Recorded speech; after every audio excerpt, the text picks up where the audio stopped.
Do you wanna know how to make amazing cheese and ham pizza twists? Well, make sure you stick around for a delicious recipe.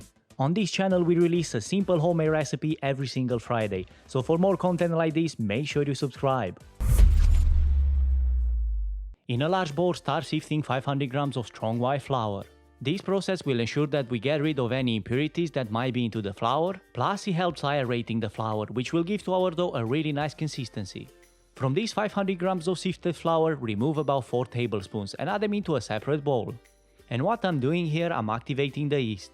And for this you need 7 grams of dry yeast, but if you want you can go with fresh without any problems. Sugar about a quarter of teaspoon just to feed the yeast. Altogether we need 320 milliliters of lukewarm water, at a temperature of about 37 degrees Celsius. We are using about 100 milliliters now and the rest later. Cover the bowl in cling film and give it about 15 minutes. After that you should see bubbles coming on the top, that means the yeast is activated. Also the mixture should be a lot more aerated, but if this isn't the case, that means the yeast is not right. Or the water you've added was a lot higher than 37 degrees Celsius, that means it killed the yeast. Add the yeast mixture in the center of the flour. To the bowl goes 1 tablespoon of table salt, together with 1 tablespoon of dry oregano. And if you don't like dry oregano you can simply skip it, it's optional, but I really believe it works well for this recipe. Follow with a couple of tablespoons of extra virgin olive oil. And after this, get your hands in and start bringing this dough together. Add the warm water gradually and keep kneading the dough and the gluten within the flour. You should get to a nice smooth consistency. This will take about 15 minutes. Because I want a bit of texture in there, I'm gonna be adding 1 tablespoon of semolina. This will get nice and crunchy after baking. Also you can tell that the dough is still a bit too wet because it sticks to the sides of the mixing bowl. But the semolina will take care of this and we're gonna end up with a nice clean mixing bowl after that. Once ready, add some flour or some olive oil into the bowl. This will make it easier when we need to remove the dough. Wrap this in cling film and place it into a warm place. And since my kitchen is kind of a cold place, I'm gonna take it to the lounge under a duvet. This is a great little trick that you could use to keep the dough into the right temperature environment. Leave it to brew for about an hour or until you see it to be double in size. And now we can move to the rest of the ingredients.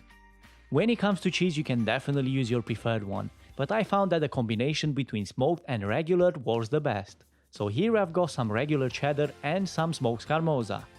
I'll be using half-half, but you can definitely adjust everything to your liking. Also for this pizza twist I'm gonna be using regular ham, but there are endless possibilities. You can go with bacon, you can go with pancetta, or you can consider even chicken or any other ingredients that you might prefer. Just make sure you chop them finely because it really helps when you need to twist the dough. An hour later and our dough is double in size, but it's not quite there. Knock it off, put it back into the bowl and give you another 30 minutes of proofing.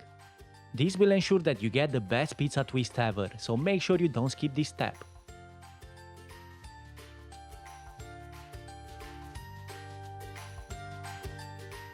Meanwhile, I'll be showing you how to make a quick but delicious garlic butter. Get a saucepan on medium heat and add about 50 grams of butter.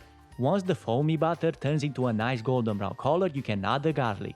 At this point you can turn off the heat. For the quantity I'm making, you probably don't need more than 1-2 cloves of garlic, but it's totally up to you depending on how much garlic you can take.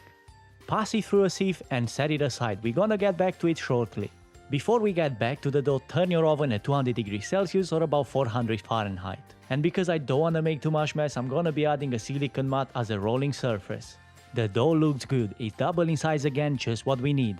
I'm gonna be using half now and half later, just make sure you wrap the other half so it doesn't get dry, and let's get into rolling. And instead of the normal flour you would usually use to dust the rolling surface, I'll be using Semolina Flour. As mentioned before, this will give to our twist a really nice crunch.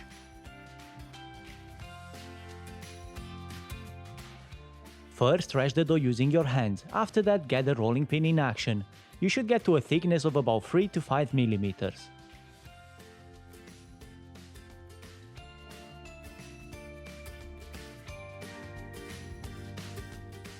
With the dough perfectly rolled, we're gonna be adding the tomato sauce. This is definitely something that you can find into the shops or you can make it at home, just make sure you cook it a bit longer so it reduces to a thick consistency. We are only using half side of the dough and we are following with the grated cheese. After that, go ahead with the chopped ham, and you can also consider some chili flakes, but these are definitely optional.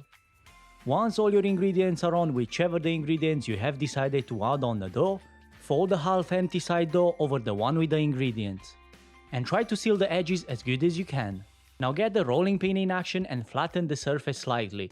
Don't go too crazy because all the mix will come out of the dough. Using a pizza cutter, or you could use a regular knife, cut the dough into 1-inch strips. Twist the dough 2 or 3 times till you get to that twisty shape. Place the pizza twist on a tray covered with baking paper. When you place them on a tray, press the ends of the dough so it keeps that nice twisty shape. And to the garlic butter we prepared earlier, add some chopped parsley. Mix everything together and using a pastry brush, coat the pizza twist with that beautiful flavor butter. Bake for about 9 minutes, and once you get them out of the oven, give them another coat of garlic butter. And if you enjoyed this content, make sure to give it a thumbs up and check the pull apart for ketchup bread that's on the screen right now. See you next time with a new video recipe.